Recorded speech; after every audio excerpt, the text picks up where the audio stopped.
a stress reliever. You Yeah. know, it teaches us how to deal with stress, how to, when you can slow down and do things like in the Tai Chi fashion, the slow meditative fashion, you can kind of see what's going on before it starts happening. Like you might feel yourself getting stressed out, Yeah. and you be like, no, I'm not gonna let that take me over. Yeah. And you kind of can laugh at it, you know, because you've seen it. Yeah. But if you were like not aware of it, it would take you over. Before you know it, you may be having road rage.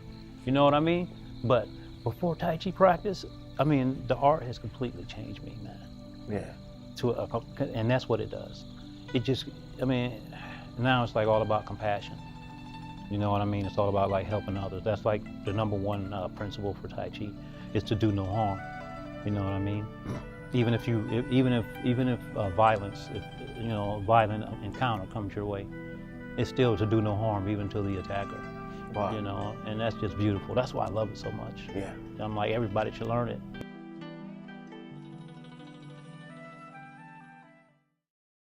We will get you on this show, talk about your dreams, aspirations, goals, whatever you want to discuss that's going to help somebody get better.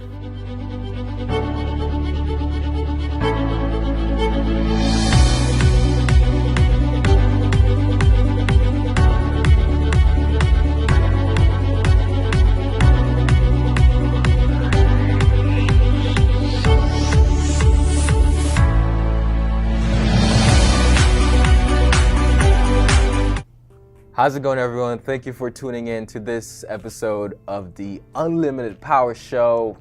This is the show where we shine light on your unlimited capability to achieve greatness. And when we talk about greatness, I like to bring great people to the show.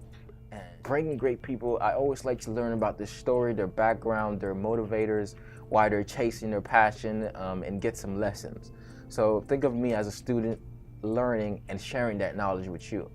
And as we venture on to this episode, I want to let Lester Holmes introduce himself, tell a little bit about his story, tell a little bit about his background. And before we do that, I want you, if you're watching live on Facebook, share this video. If you're watching on YouTube after this video, make sure you leave a comment in the description and share it.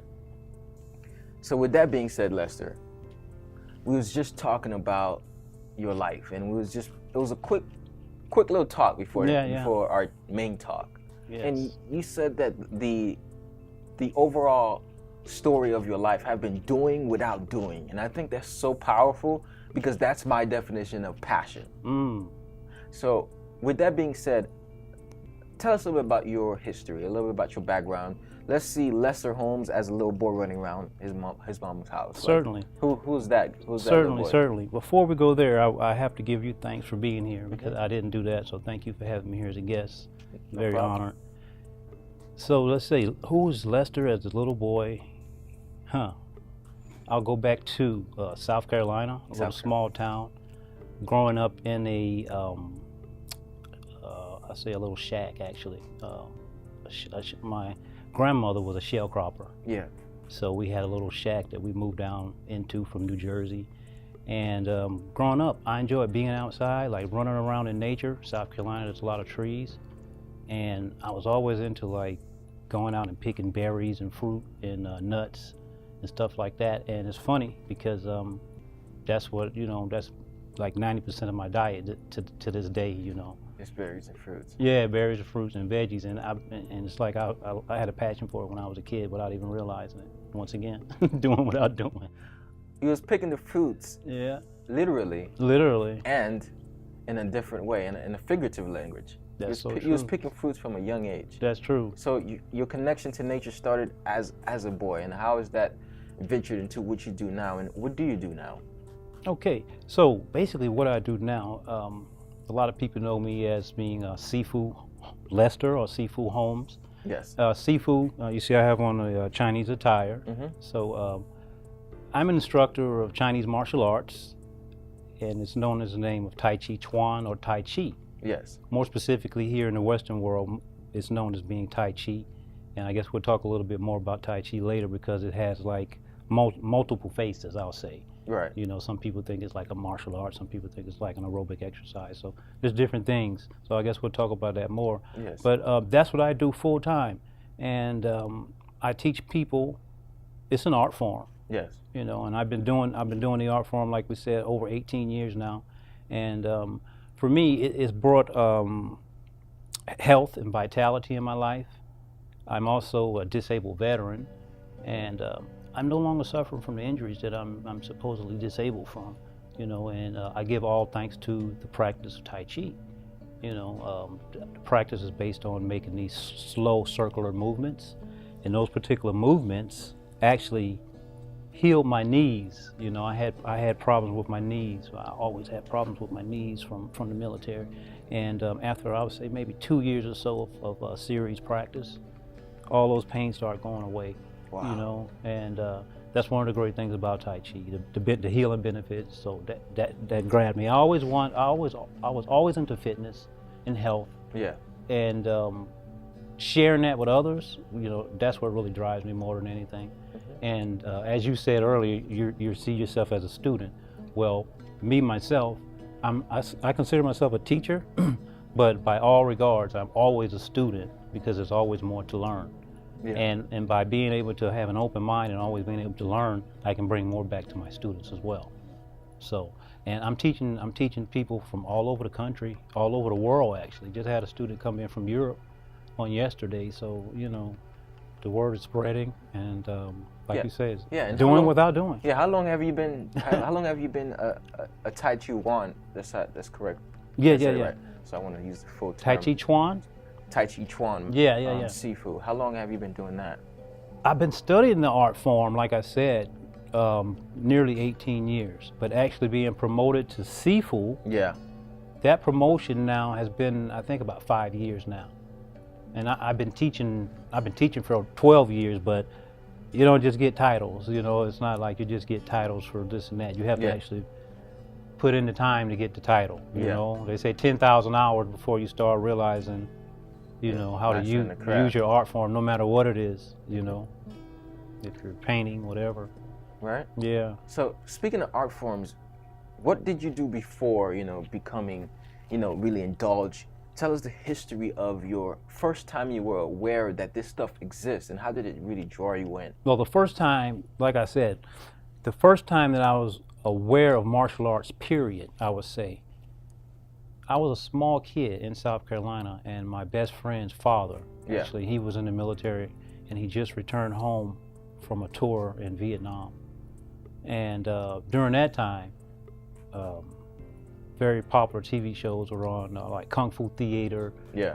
And you probably don't remember that, but you're a little bit too don't. young. But they would come on every Sunday.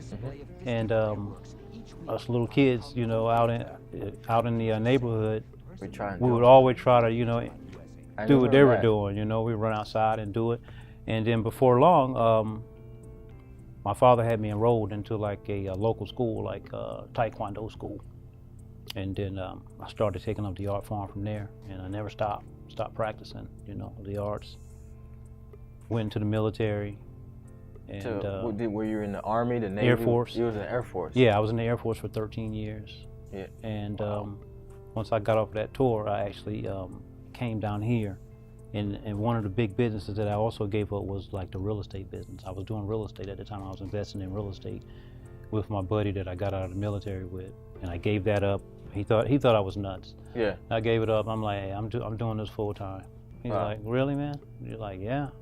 So you just like, how did you come up with the guts to give up all that money or whatever you was doing at the time just for this one thing that you thought was that you know was something I need to be in? How did you make that decision? You know. I'll tell you why. It's because when I was actually doing that other stuff, yeah, I was good at it too. I was good at it. You know, I was like really good at it.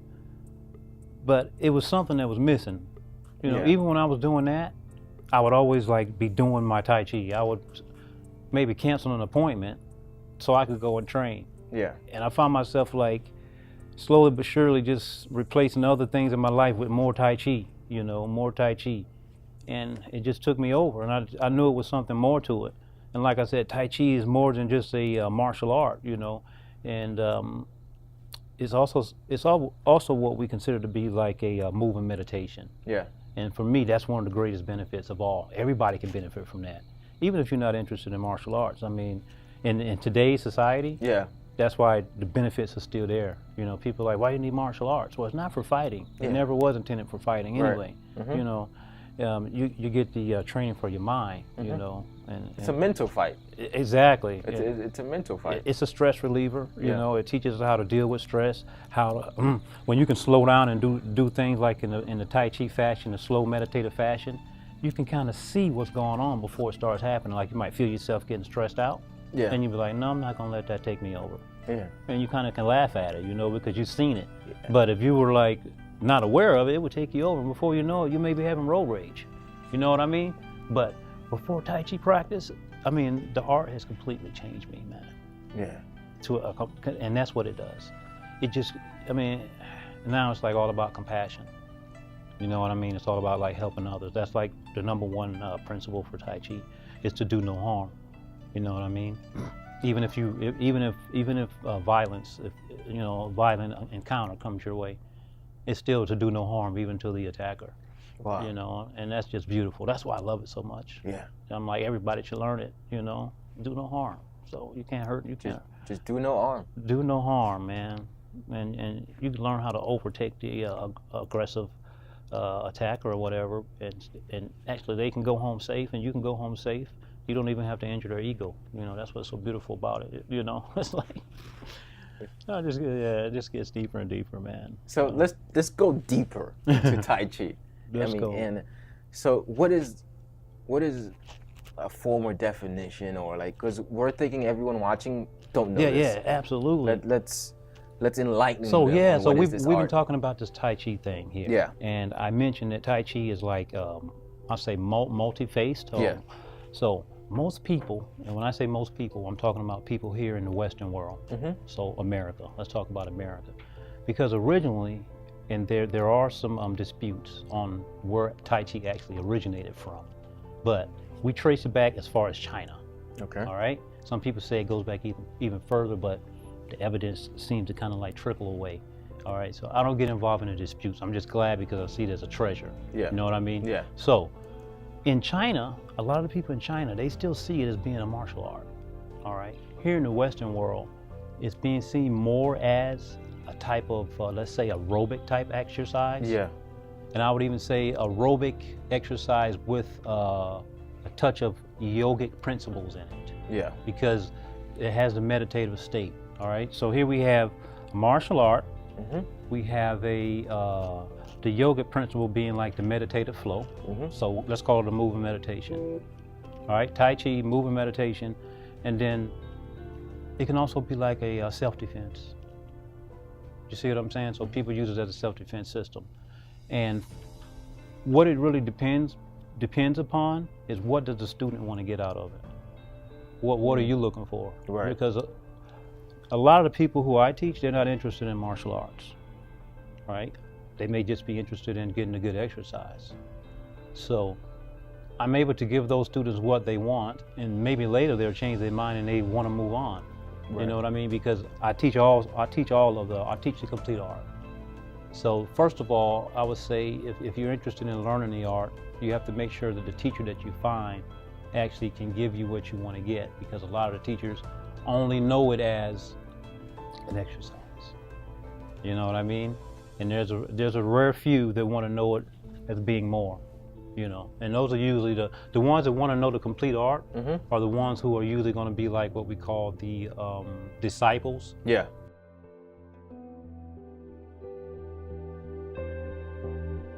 The body's here now, so it's this and it's long time. Feel it? Oh! I want my shoulder to be my circle.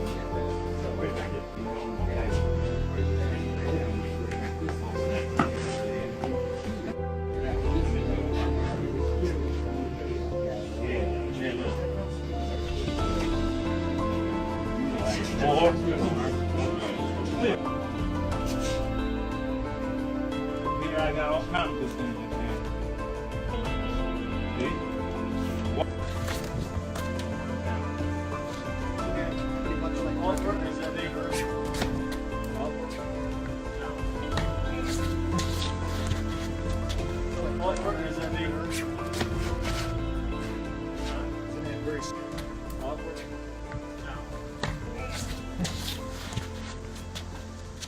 about Tai Chi is not just a form of martial arts. It's not just a form of meditation. It's a lifestyle. It becomes a lifestyle. It becomes a lifestyle, and it's what you make of it. And that's what I kind of got from you. It's like with anything in life. It's what are you gonna make of it? Exactly. That's it. That's it. That's the complete art. It becomes a lifestyle at some point, if you wanted to. You know, the art has that to offer you. So, I know you said you were picking berries and fruit, and some people were watching this interview. One of the main concerns is nutrition. So, what are a couple of tips, advice that you could give in regards to not only looking at the exterior and interior? Well, I guess Tai Chi is also interior. Of But course. like, what you're putting into your body? What are some things that you apply in your daily life that you do? Well, first of all, I always say that everybody's body Yeah. is different. You know what I mean? So you have to find what works for you. But I can give you like a synopsis of how I did things and how it worked for me. Okay. So in the beginning, I knew I wasn't living a healthy lifestyle, and some things had to change, right? I was over-consuming alcohol, drinking too many sodas, not drinking nearly enough water, right? And I went in the military and decided I wanted to get in better shape. So I started getting in better shape, started going to the gym, and slowly but surely I started thinking more about nutrition. What am I putting in my body, right? And becoming I call a bodybuilder, you know. I started I cut out the beef, I cut out the pork, I kept chicken, and I would eat like I was a chicken breast and turkey, you know, I would eat those things a lot. And veggies and fruit, still not nearly enough. You know, I cut out the alcohol and started drinking more water. And slowly but surely, over the years, I noticed that I started taking more things out. And at this point, I don't consume meat at all, but that's just a personal choice of mine. Yeah. You know what I mean? And it's not for any type of religious reasons or spiritual reasons or whatever. I just feel like my body just feels better without it. I've experimented with it, you know. Right. And some people get concerned, where are you getting your protein from? Well, I go in and get my blood work all the time, and everything is perfect. You know what I mean? My health is fine. And I think a lot of people are confused about the protein, because I don't drink milk. I remove all dairy from my life. No milk, no cheese, no dairy. So people are like, where are you getting protein from? Well, they don't realize that there's also other vegetables out there that you can actually get your protein sources from. Yeah. You know what I mean? People don't realize that it's not really about the protein, it's about the omega-3s, you know, and amino acids, you know. So people get confused. Yeah, I mean, like, what do you expect? There's just so much different like beliefs out there and information that keeps passing on. Exactly. And then like it's like protein. It's like protein is not the most significant thing to have in life. Like look deeper into your food. We're just a protein-induced society because that's what sells. Exactly. That's what it boils down to. That's where the money at. That's what it boils down to. And so people don't think about fruits and veggies or whatever. They always say that eating healthier costs a lot of money. But actually, I look at it and I'm actually spending less money, you know what I mean, by eating what I eat, because I eat a lot less now because I'm not as hungry. So I'm not like eating just to eat all the time. Yeah. I'm like eating to live now. You know what I mean? That. So that's a big difference. So my body doesn't like ask for food as often. You know what I mean? So you just get in tune, man. Yeah, some people are living to eat. And the people who got it right are eating to live. Yeah. So all the processed foods, all of that stuff is gone because it's got too many preservatives in it. You know what I mean? The GMOs, I removed that from my life as well. So that's what's been working for me. And so, you know, find what works for you at the end of the day. It's like that's the message I'm getting. Exactly. And you know, some of the tips that I just shared with you that I've actually incorporated into my life. Yeah. I have some other people, students and friends that have been suffering from different ailments. Yeah. A big one was like high blood pressure. You know what I mean? Yeah. And they started removing certain things that I just mentioned, the bread included. People love bread, so, you know, they removed those things from their life and their blood work started changing up. Turning around, man. Completely around. Even people who have like arthritic joints, I had a student tell me about, for a while, one joint was just arthritic. It's gone. It's gone now. Changed the diet, started exercising, and it's gone. So it's just like lifestyle changes, man. Lifestyle changes. Yeah, that's what it's all about. You know, we get stuck in our own little paradigms, and we're resistant to change, you know, but. So all about changing the lifestyle and taking a more holistic view, more kind of like knowing thyself, you know. And how have you begun to know yourself more over the time? Like some people, they're like, well, I'm lost, you know, like I'm just trying to figure this life thing out. Mm-hmm. Like how have you begun to like know yourself better and like, and in return build up the compassion, build up the passion that you got for what you're doing right now? How have you been able to do that? So this is what I tell people, because they actually ask me what you just said. You know, they say they feel like they haven't found their passion, they're confused, they don't know how to find their passion. How did I find mine? So I tell them the way that I find my passion may not be the same way that you find your passion. Mm-hmm. It may be a different way. Yeah. I say, but we all have a passion. And I said, more than likely, you're probably already doing your passion and don't realize it. You're just not seeing it as a passion because you're not doing it as much as you should be doing it because you're busy doing other things. You know what I mean? So I say, this is what showed me my passion. When I was able to sit down, quiet my mind, and see what was going on in my life and what do I really love to do? What would I do and wouldn't care about being paid for?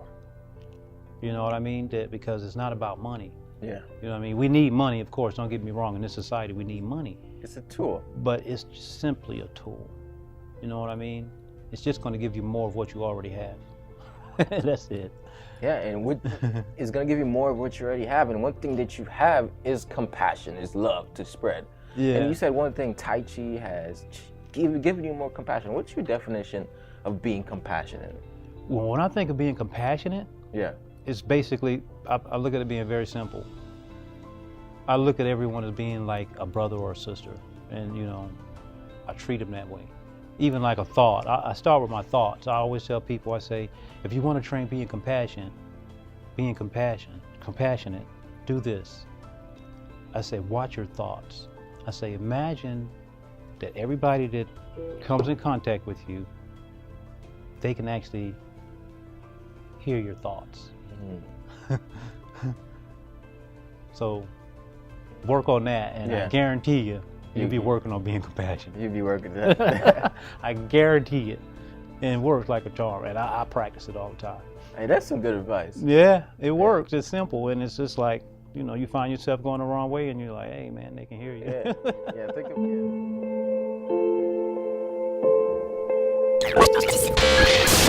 Please be sure to like, subscribe, and share this video.